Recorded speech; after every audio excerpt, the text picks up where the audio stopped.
Greg Grams has spent his whole life becoming a master collector. And while half of collecting is in the finding, the other half is in the keeping. We've been here for 56 years. Now, I have stuff in here that people offer me, whatever it is, Greg, I'll pay it. I want that vehicle or I want that motorcycle. There's things that have no price because what can you do with money if you can't replace that historic piece that's the only one in the world? Among Greg's most prized and valued collections are his Duesenberg 2s, perfect sequels to the 1930s originals. My father's been collecting the Duesenberg 2s. They were built in the 1980s to the same quality as the original Duesenberg. The phrase, "it's a doozy," comes from the Duesenberg because the Duesenberg was the best of the best. We have 15 out of the 64 that were originally made. They're outfitted with air conditioning, automatic transmissions. They have a value of $300,000-$400,000, and they look just like the original Duesenbergs, but you can get in it and go for a drive. The Duesenberg 2 is an instantly striking vehicle. Greg has had plenty of offers, but no bills of sale. I've heard it before that my dad said that he would sell one of his Duesenbergs, but I got a better chance of growing hair than ever selling one of those Duesenbergs. At some point, most things are for sale. Try buying one of my father's Duesenbergs, and it's not going to happen at any price. It's came up a couple of times where we were light on cash and we found some great artifacts, and because we have such a large collection of Duesenbergs, we often talked about, all right, to get this, I'll sell a Duesenberg. And then I end up paying for it and I end up never selling a Duesenberg. So no, I've never sold one yet. If I sold one, all I'd want to do is replace it. There's things money can't buy. The Duesenberg 2s are right at home in Greg's house of cars.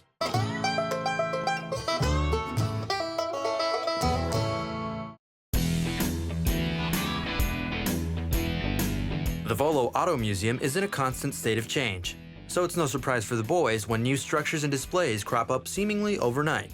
My father's all about the presentation. He'll build entire buildings to house his latest collections, and then he'll change it 6 months or a year later to display it even better than what he had first done. The new roof is for Greg's incoming Spartan House Bus, a main event feature for his newest display. The evolution of travel is our newest display at the Volo Museum, starting from the old chuck wagons going on up into the campers of the 50s. He's going after the best of the best and the rarest of the rare. While RVs appeared in the US and Canada as early as 1910, it wasn't until after World War II that companies such as Ford, Winnebago, and Airstream began mass-producing RVs featuring interior comforts of the modern home and which returning soldiers and their families could afford. Today, there are more RVs on the road than ever before, with over 9 million families owning one. Greg has locked in on one of the first full-featured recreational vehicles ever built, a 1949 Spartan House Bus. The search for this vehicle has brought Jay all the way to rainy Detroit, Michigan. And though Jay loves hunting barns for classic cars, he's not too happy with this mission's location. Ah, jeez. Oh, it's miserable. Brother's in Hollywood and I get stuck in Detroit. I'm in Detroit, it's cold, it's wet, it's not good. I'm not happy. My dad did a deal on a 1949 Spartan bus. I guess I'm just here to make the transaction. I don't know anything about buses. Hi, Jay. Oh, My hi. name's Don. How you doing? Good. Welcome to Detroit. Oh, thank you. Come on in. Man, it's freezing out there today.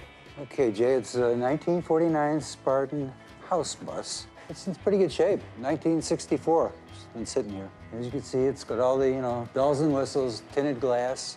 Color scheme is great, white, blue. It's a beauty, it's a real beauty. If you'll notice this plaque here, it's Family Motor Coach Association. Back when this was put on, they had 856 members. Now they're up to over 3 million, 3 million members. My dad will find that interesting. And, the aerodynamics of this thing is amazing. And look at the arrows on the turn signals, both front and back. Yeah. That's a pretty neat feature. 2-speed windshield washer wipers. A bumper off of a Buick? It looks like it could be, but it is custom made. Nothing's been added since 1949. The drapes and everything are original equipment. And it's been sitting next to the house or next to the garage since 1964. It hasn't even been around. It's going to sit in our museum now. They'll love to see this and walk through it. Yeah, they will.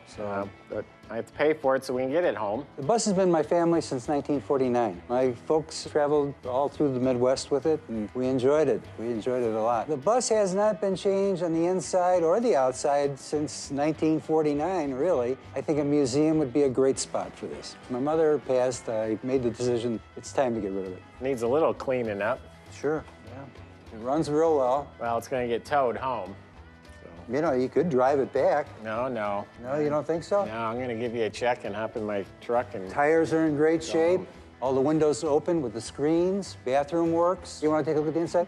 Come on, well, you can go. I guess we can sit at the table and write you that check. Although Jay isn't loving the weather or this weathered bus, he can't help but be impressed with the interior, which is truly a trip back in time. When Don opened the door, it was like going back to 1964. I wasn't born yet, but it was original. It was like a time capsule, untouched. It still had the curtains and the dishes, and we're gonna show it at Volo untouched, just like that, matching the pictures from 1964. Actually, Don's in the picture as a little boy. Well, if you want to come over to the house and we'll sit down and talk and go from there. So we're ready to do the deal? Ready to do it. All right, How's sounds that good. sound? All right, Come on. Jay was very anxious to make the deal. Whether he wanted to get back home real quick to see his family or just get out of here. Didn't like the weather in Detroit. I don't know, but the deal was made.